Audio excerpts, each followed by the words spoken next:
আলিপুরদুয়ারের ছবি দেখাচ্ছি। আলিপুরদুয়ারে গাড়ি থেকে উদ্ধার প্রচুর টাকা। অসমের গাড়িতে ৩ লক্ষ টাকা উদ্ধার পুলিশের। গাড়ির ছাদে লুকিয়ে রাখা ছিল বান্ডিল বান্ডিল নোট। আলিপুরদুয়ার শহরে তল্লাশির সময় টাকা উদ্ধার। টাকা সহ জালে অসমের দম্পতি। আলিপুরদুয়ারে গাড়ি থেকে উদ্ধার প্রচুর টাকা। অসমের গাড়িতে ৩ লক্ষ টাকা উদ্ধার পুলিশের। গাড়ির ছাদে লুকিয়ে রাখা ছিল বান্ডিল বান্ডিল টাকা। আলিপুরদুয়ার শহরে তল্লাশির সময় টাকা উদ্ধার।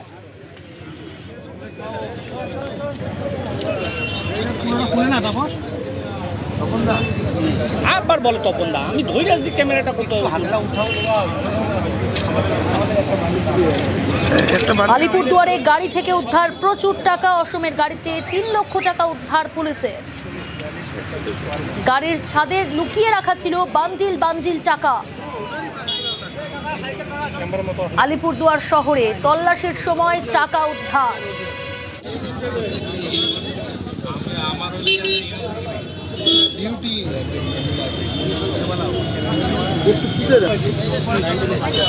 গাড়ি থেকে উদ্ধার প্রচুর টাকা আলিপুরদুয়ারে। অসমের গাড়িতেই ৩ লক্ষ টাকা উদ্ধার পুলিশের। গাড়ির ছাদে লুকিয়ে রাখা ছিল বান্ডিল বান্ডিল টাকা। আলিপুরদুয়ার শহরে তল্লাশির সময় টাকা উদ্ধার। টাকা সহ জালে অসমের দম্পতি। ইতিমধ্যে গ্রেফতার করেছে পুলিশ ওই দম্পতিকে। রাজকুমার রয়েছে। রাজকুমার, এই বিপুল টাকা এলো কোথা থেকে, কিভাবে? দেখো প্রিয়াঙ্কা, যেটা আপাতত জানা যাচ্ছে যে অসম নম্বরের এই গাড়ি থেকে কিন্তু বিপুল পরিমাণ টাকা উদ্ধার হয়েছে। এবং শুধু তাই নয়, এই গাড়ির ভেতরে এই টাকাগুলো ছাদের উপরে লুকিয়ে রাখা হয়েছিল এবং সেখানে পুলিশ গোপন সূত্রে কিন্তু অভিযান চালায়। আলিপুরদুয়ার যে শহর, আলিপুরদুয়ার শহরের বিএফ রোডের যে চৌপতি লাগোয়া এলাকাতে এই অভিযান চলে এবং যে দুজনকে আটক করা হয়েছে, অর্থাৎ এক দম্পতি, তারা অসমের বাসিন্দা বলে জানা যাচ্ছে। অসম থেকে কি কারণে এই টাকা এখানে এলো তা এখন তদন্ত করা হচ্ছে। গোটা ঘটনার কিন্তু অত্যন্ত গুরুত্ব দিয়ে তদন্ত করছে পুলিশ। এই মুহূর্তে কিন্তু দুজনকে আটক করা হয়েছে এবং এই প্রায় ৩ লক্ষ টাকা কিন্তু উদ্ধার হয়েছে। রাজকুমার, সঙ্গে থাকো। যে ছবি আপনারা দেখছেন, আলিপুরদুয়ারে গাড়ি থেকে উদ্ধার প্রচুর টাকা। অসমের গাড়িতে ৩ লক্ষ টাকা উদ্ধার পুলিশের। রাজকুমার রয়েছে। রাজকুমার, ইতিমধ্যে গ্রেফতার করা হয়েছে অসমের দম্পতি। কিভাবে যোগ পাচ্ছে পুলিশ, কিভাবে পুলিশের কাছে খবর পৌঁছলো, পুরো বিষয়টা জানতে চাইবো। যে এত টাকা, এই যে লক্ষ লক্ষ টাকা গাড়ির মধ্যে, গাড়ির ছাদে লুকিয়ে রেখেছিল।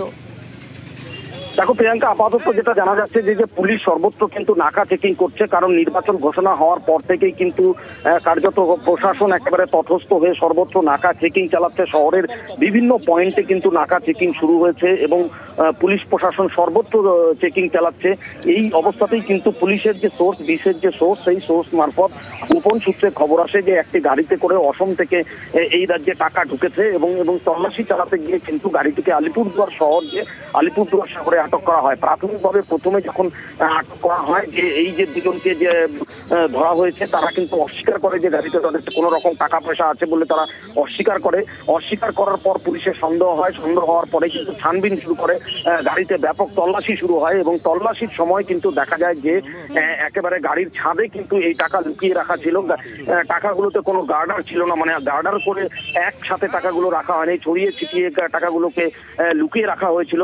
তারপর পুলিশ কিন্তু একেবারে একে একে সমস্ত টাকা সেখান থেকে উদ্ধার করেছে এবং তাদেরকে এখন পর্যন্ত তাদের জিজ্ঞাসাবাদ চলছে। তারা কোত্থেকে এলো, কি জন্য এত টাকা একসঙ্গে গাড়িতে নিয়ে এলো এবং নির্বাচনের এই যে ঘোষণা হওয়ার পর থেকে কিন্তু এত টাকা এভাবে কিন্তু নিয়ে যাওয়া যায় না। এবং এই টাকা, যে টাকা পুলিশ উদ্ধার করেছে, তার কোনো নথিও দেখাতে পারেননি ওই দম্পতি। ফলে এই বিষয়টি নিয়ে ইতিমধ্যেই কিন্তু চাঞ্চল্য তৈরি হয়েছে। পুলিশ ঘটনার তদন্ত শুরু করছে। ইতিমধ্যেই তাদেরকে আটক করে কিন্তু থানায় নিয়ে যাওয়া হয়েছে, জিজ্ঞাসাবাদ করা হচ্ছে তাদেরকে। घूमने के लिए शॉपिंग करने के लिए, शॉपिंग वगैरह घूमने के लिए हम लोग कल शाम को आया था ऐसे घूमने के लिए। मतलब आज जाने वाला था। मतलब मेरा हस्बैंड थोड़ा पैसा ज्यादा लग गया हुई है गलती। हम लोग का खुद का बागान है, अमूल का बागान है। अमूल? हाँ जी। अच्छा अच्छा। 160 बीघा।